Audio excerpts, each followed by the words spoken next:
Yo les amis, c'est Kazin, j'espère que vous allez bien en cette début de semaine et on va parler, en plus c'est les vacances scolaires il me semble, et on va parler de la série Mascarade Crépusculaire parce que c'est vrai qu'il y a pas mal de choses à dire justement sur cette série là, on se demande même si c'est pas la série à ouvrir en ce moment.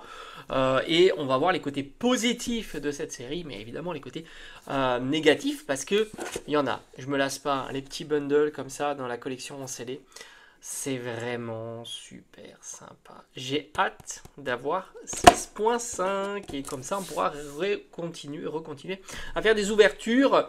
Mais alors, Mascarade Crépusculaire, c'est la série, on va dire, la plus boudée, hein, on va dire, en ce moment. Et même, j'ai envie de dire, la plus boudée depuis Écarlate et Violet qui est sorti.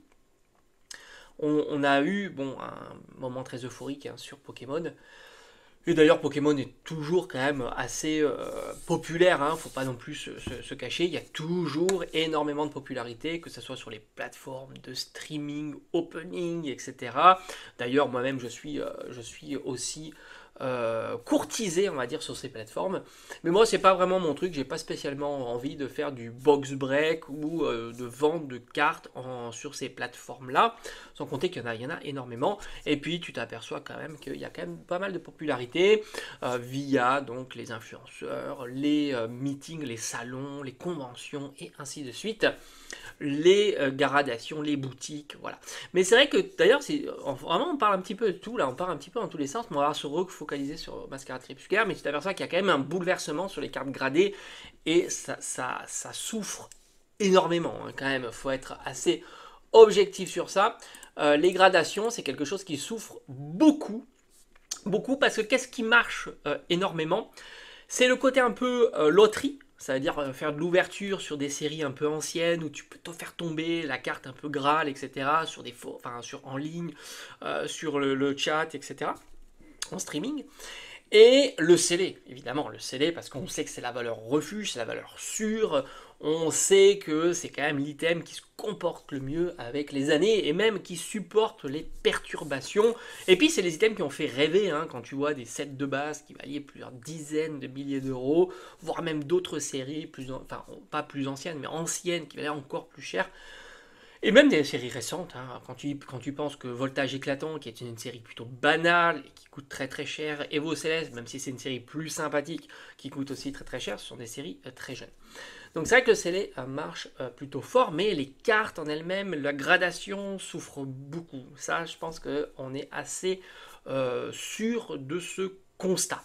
Et d'ailleurs, tu peux faire de très bonnes affaires hein, sur les cartes individuelles, mais aussi sur les gradations. Et pour revenir à Mascarade Crépusculaire, c'est vraiment la série où il y a eu beaucoup moins d'engouement. On l'a déjà expliqué au travers de différentes vidéos. Tout est en ligne sur la chaîne. N'hésite pas à parcourir, hein, évidemment, toutes les vidéos qui sont proposées quotidiennement sur la chaîne. Et par conséquent, c'est une série qui s'ouvre peu. Et du coup, tu as le revers de la médaille de ça, qui fait que les cartes se cassent pas la figure. Parce que forcément, il y a moins de cartes qui circulent. Alors peut-être qu'il y a autant de gens qui ont envie de compléter quand même leur série. Il y a aussi beaucoup de gens qui ne veulent pas ouvrir et qui se disent, bon, ben, moi je vais acheter les cartes qui m'intéressent. Et du coup, il y a un équilibre qui est plutôt robuste. Mais aussi un avantage à ça, et je l'ai constaté, alors moi je suis allé sur Card Market, je t'en ai fait une vidéo, et j'ai regardé les premiers prix, alors je précise, attention, ce sont les premiers prix des items scellés, et j'ai été très surpris de voir des tarifs très bon marché. Alors oui, c'est vrai qu'il faut rajouter les frais de port, c'est vrai. Mais d'habitude, on voit des tarifs qui sont quand même un peu plus hauts que ça, voire même beaucoup plus hauts. Je t'avais parlé de différentes boutiques en ligne comme Parketch qui proposaient déjà des items plutôt intéressants, hein, des tripacks à 14 euros, des ETB à 45 euros, ce qui reste des prix plutôt compétitifs. Et là, c'est encore plus bas. Alors, c'est vrai qu'il y a les frais de port qui alourdissent. Mais un constat tout simple, en règle générale, on trouvait quand même des tripacks un petit peu plus chers que ça.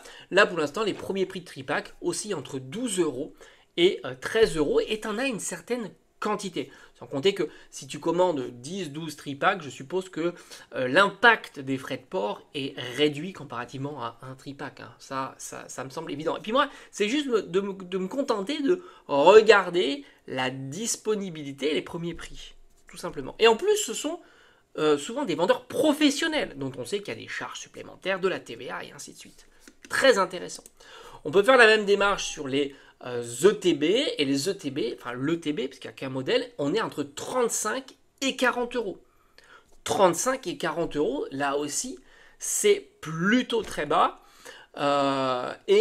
Du coup, tu peux même avoir des belles quantités, hein, qui en proposent 20, 50 et ainsi de suite à ces tarifs-là. Donc c'est très intéressant. Et là aussi, je suppose, puis voire même, tu peux toujours envoyer un message au vendeur en disant, mais moi je prends les 20, etc. Peut-être tu peux faire les prix, les frais de port gratuits ou une discount, etc. J'en sais rien, tout est possible.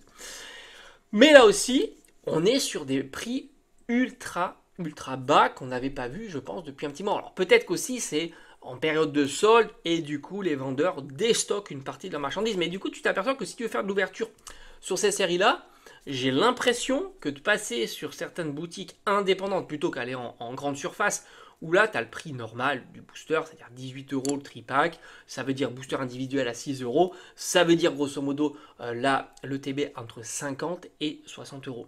Là tu peux vraiment faire de bonnes affaires. Et enfin la display, là aussi on est sur des tarifs très compétitifs avec des quantités, des volumes importants. On va dire grosso modo 136, 140 euros. Là aussi, j'ai envie de te dire, ça faisait un petit moment, surtout sur une série très jeune. Elle a un mois la série. Donc tu te dis, sur une série très jeune, tu peux faire des ouvertures à tout petit prix. Alors ça, c'est vraiment le point fort de la série. Le point fort de la série, c'est évidemment sa grande disponibilité, que ça soit en ligne, qui est encore mieux, à des prix très compétitifs, mais aussi son coût, hein, évidemment, donc beaucoup de volume, pas cher, et ça c'est plutôt sympa. Maintenant on va aller sur ce qui fâche évidemment, parce que tu as le revers de la médaille de la série. Pourquoi elle s'ouvre pas trop? Déjà parce qu'il y a un taux de drop, alors on en parle souvent du taux de drop, qui est un petit peu plus compliqué que les séries précédentes. Uniquement, j'ai envie de dire, sur les SAR. Je te mets le petit encart ici, sur les statistiques qui sont données grâce à TCG Player qui identifie, donc fait ces statistiques sur un package de 8000 boosters ouverts. Donc c'est plutôt fiable. Tu t'aperçois que c'est vrai que les SAR c'est 1 pour 1000 hein, grosso modo, et par conséquent une SAR random c'est 1 sur 86. C'est vrai que c'est pas énorme, mais ça reste quand même convenable. Sans compter que l'on sait que soit tu ouvres beaucoup de boosters et tu es plutôt concerné par les SAR, soit tu ouvres, on va dire comme moi, raisonnablement des boosters et tu es plutôt concerné par les AR. Et là, les AR, ça tombe. On est sur 1 sur 270, on est sur 1 pour 13, une AR random. Et ça, c'est classique, ça fait du 7-8%, je crois, quelque chose comme ça. Ça, c'est classique, donc là, ça ne bouge absolument pas. Sans compter que depuis maintenant 2-3 séries, je crois, on a les Ace, ça rajoute une rareté supplémentaire qui a une petite valeur. Donc ça fait toujours plaisir. Les foulards sont toujours pour 1 pour 15, un petit peu plus compliqué que les AR. Donc au final, la vraie variation, ce sont les SAR, mais c'est pas la variation de fou, on est un petit peu sur la tendance, faille paradoxe, force temporelle. Donc là aussi, ça n'a pas de gros changements. Pas de gros changements, même si c'est vrai, on peut le noter, un petit peu plus de difficultés. Je ne parle pas des cartes gold, elles ont toujours été très compliquées à faire tomber, ça on le sait depuis très longtemps, mais en règle générale, ce sont des cartes qui sont peu populaires, pas trop chères, et moins demandées. Les cartes les plus intéressantes et les plus populaires du moment, ce sont toujours les SAR, que ce soit même les SAR Pokémon Dresseur, enfin Dresseur, et les Pokémon évidemment qui est le Graal. Et enfin les AR, faut pas les sous-estimer, d'autant que sur cette série-là, on a une AR qui compte et qui pèse beaucoup dans ton ouverture. C'est pas le cas de toutes les séries. Tu t'aperçois qu'il y a des séries dont les AR, on va dire globalement, sont pas trop chères, et puis tu as des séries qui se démarquent par des AR beaucoup plus chères. J'ai en tête facilement EV2 avec le Magikarp, le Tyrannosif, le Raichu, mais on peut parler aussi de, je crois que c'est Faille Paradoxe, avec le Groudon aussi, hein, qui se détache avec son prix assez stratosphérique. Donc tu t'aperçois que quand même, ça c'est l'avantage de Mascarade Crépusculaire, c'est qu'au fond, tu as quand même une AR, et on verra évidemment, qui pèse qui pèsent dans la série. Donc au final, on va regarder après les cartes, quelles sont leurs valeurs et leurs tendances. Au final, tu as une bonne disponibilité, que ce soit en boutique et en ligne. Alors en boutique, c'est le prix normal, hein, ça c'est sûr. Mais tu as de la dispo, moi j'en ai vu assez régulièrement, hein, dans ma Fnac, etc. Donc tu as de la dispo, que ce soit sur le booster individuel, sur le tripack, sur la display et sur les ETB. Donc ça c'est plutôt chouette. Deuxièmement, tu as un taux de drop qui est difficile, mais pas non plus... il est dans la lignée des séries précédentes. Les AR et les full art, ça n'a absolument pas changé. Tu as une rareté supplémentaire qui sont les Ace, donc ça c'est toujours sympa.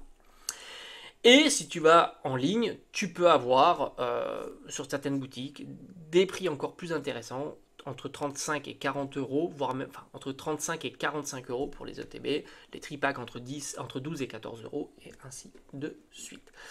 Maintenant, du point de vue des cartes gold, bon, les cartes gold, ça tombe assez difficilement, mais c'est un bon marqueur c'est un bon thermomètre, si tu veux. En règle générale, les cartes gold sont des cartes peu demandées, et par conséquent, plutôt bon marché. Alors, c'est vrai que là, on est encore frais, on est encore jeune sur la série, elle vient de sortir, mais le fait qu'il y ait peu d'ouverture nous donne une certaine tendance qui est plus crédible que sur une série où il y a beaucoup d'ouverture.